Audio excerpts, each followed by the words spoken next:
প্রথম আলোর অডিও সংবাদে স্বাগত। আমি শামসুজ্জোহা জানিয়ে দিচ্ছি দিনের গুরুত্বপূর্ণ বেশ কয়েকটি খবর। জাতীয় সংসদ নির্বাচন ও গণভোট একই দিনে অনুষ্ঠিত হবে।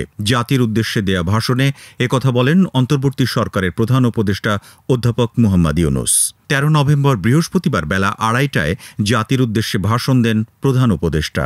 এ ভাষণে জুলাই জাতীয় সনদ বা সংস্কার প্রস্তাব বাস্তবায়নের পদ্ধতি কী হবে তাও জাতিকে জানালেন প্রধান উপদেষ্টা। এর আগে তেজগাঁওয়ে প্রধান উপদেষ্টার কার্যালয়ে অন্তর্বর্তী সরকারের উপদেষ্টা পরিষদের বৈঠক হয়। এতে সভাপতিত্ব করেন প্রধান উপদেষ্টা অধ্যাপক মোহাম্মদ ইউনূস। এরপর রাষ্ট্রপতি মোহাম্মদ শাহাবুদ্দিন জুলাই জাতীয় সনদ সংবিধান সংস্কার বাস্তবায়ন আদেশ জারি করেন। অন্তর্বর্তী সরকারের প্রধান উপদেষ্টা অধ্যাপক মোহাম্মদ ইউনূস নিজের সই করা জুলাই জাতীয় সনদ লঙ্ঘন করেছেন বলে অভিযোগ করেছেন বিএনপির স্থায়ী কমিটির সদস্য সালাউদ্দিন আহমেদ। তিনি বলেন, গত ১৭ই অক্টোবর জাতীয় সংসদ ভবনের দক্ষিণ প্লাজায় যে জুলাই জাতীয় সনদে প্রধান উপদেষ্টা নিজে স্বাক্ষর করেছেন সেটা তিনি লঙ্ঘন করেছেন তার ভাষণের মাধ্যমে। প্রধান উপদেষ্টা অধ্যাপক মোহাম্মদ ইউনূস জানান, জাতীয় সংসদ নির্বাচন ও গণভোট একই দিনে অনুষ্ঠিত হবে। সংসদ হবে ২ কক্ষ বিশিষ্ট। জাতীয় সংসদ নির্বাচনে দলগুলোর প্রাপ্ত ভোটের অনুপাতে ১০০ সদস্য বিশিষ্ট একটি উচ্চকক্ষ গঠিত হবে এবং সংবিধান সংশোধন করতে গেলে উচ্চকক্ষের সংখ্যাগরিষ্ঠ সদস্যের অনুমোদন দরকার হবে। এ বিষয়ে সালাউদ্দিন আহমেদ বলেন, জাতীয় সংসদের উচ্চকক্ষে পিআর জাতীয় ঐক্যমত্য কমিশনে দেয়া নোট অব ডিসেন্টের মাধ্যমে মীমাংসিত। এটি নতুন করে আরোপ করার কোনো সুযোগ নেই। এছাড়া সংবিধান সংস্কার পরিষদ নামে যে বডি, সেটি জাতীয় সংসদের কোনো পর্যায়ে গঠনের বিষয়ে ঐক্যমত্য কমিশনের আলোচনার বিষয় ছিল না। এটা সম্পূর্ণ নতুন ধারণা। এদিকে প্রধান উপদেষ্টার ভাষণের প্রতিক্রিয়ায় জামায়াতে ইসলামের সেক্রেটারি জেনারেল মিয়া গোলাম পরোয়ার বলেছেন, জনগণের অভিপ্রায় ও গণ দাবিকে উপেক্ষা করে একই দিনে জাতীয় নির্বাচন ও গণভোটের ঘোষণা দিয়েছে সরকার। প্রধান উপদেষ্টার এই ঘোষণায় জনগণের আকাঙ্ক্ষা পূরণ হয়নি। ১৩ নভেম্বর বৃহস্পতিবার বিকেলে প্রধান উপদেষ্টার ভাষণের উপর তাৎক্ষণিক এই প্রতিক্রিয়া জানান জামায়াতের সেক্রেটারি জেনারেল। জুলাই গণঅভ্যুত্থানের সময় সংগঠিত মানবতাবিরোধী অপরাধের ঘটনায় ক্ষমতাচ্যুত প্রধানমন্ত্রী শেখ হাসিনা সহ ৩ আসামির বিরুদ্ধে করা মামলার রায় ঘোষণা করা হবে ১৭ নভেম্বর সোমবার। বিচারপতি মোহাম্মদ গোলাম মুর্তজা মজুমদারের নেতৃত্বাধীন ৩ সদস্যের আন্তর্জাতিক অপরাধ ট্রাইব্যুনাল ১ ১৩ নভেম্বর এই মামলার রায়ের দিন ধার্য করেন। শেখ হাসিনার পাশাপাশি এই মামলার অপর ২ আসামি হলেন সাবেক স্বরাষ্ট্রমন্ত্রী আসাদুজ্জামান খান এবং পুলিশের সাবেক মহাপরিদর্শক আইজিপি চৌধুরী আবদুল্লাহ আল মামুন। এরই মধ্যে সাবেক আইজিপি মামুন রাজসাক্ষী হিসেবে জবানবন্দি দিয়েছেন।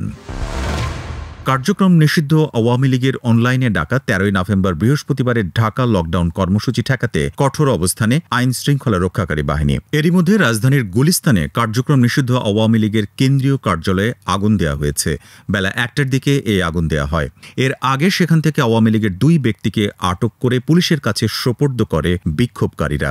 এদিকে রাজধানীর ধানমন্ডি ৩২ নম্বর এলাকা থেকে এক সন্দেহভাজন কিশোরকে আটক করেছে পুলিশ। সকাল ১০:১০টার দিকে এই কিশোরকে আটক করা হয়। এছাড়া বেলা ১১:৩০টার দিকে মিরপুর ১৪ নম্বর থেকে কার্যক্রম নিষিদ্ধ আওয়ামী লীগের কর্মী অভিযোগে ২টি ককটেল সহ এক যুবককে আটক করেছে পুলিশ। ঢাকার বাইরের ৭ জেলায় বাসে, ট্রাকে, পিকআপ ভ্যানে, রেলপথে এবং জুলাই স্মৃতিস্তম্ভে আগুন দেওয়ার ঘটনা ঘটেছে। এছাড়াও আগুন ধরিয়ে বা গাছ ফেলে সড়ক, মহাসড়ক ও রেলপথ অবরোধ করা হয়েছে। ঢাকা খুলনা মহাসড়কে ৫ ঘণ্টা যান চলাচল বন্ধ সহ ৪ জেলায় যোগাযোগ ব্যাহত হওয়ায় যাত্রীরা দুর্ভোগে পড়েন। বেশ কয়েকটি জেলায় ককটেল বিস্ফোরণ হয়েছে। এছাড়াও শরীয়তপুর এবং কুড়িগ্রাম থেকে নাশকতার চেষ্টা এবং নাশকতায় জড়িত অভিযোগে ৩৬ জনকে আটক করা হয়েছে। ১৩ নভেম্বর বৃহস্পতিবার দুপুর ১২টা পর্যন্ত ঢাকার বাইরের ১১টি জেলা থেকে এ ধরনের ঘটনার তথ্য পাওয়া গেছে। রাজনৈতিক দলগুলোর সহযোগিতা ছাড়া সুষ্ঠু নির্বাচন সম্ভব নয় বলে মন্তব্য করেছেন প্রধান নির্বাচন কমিশনার এএমএম নাসির উদ্দিন।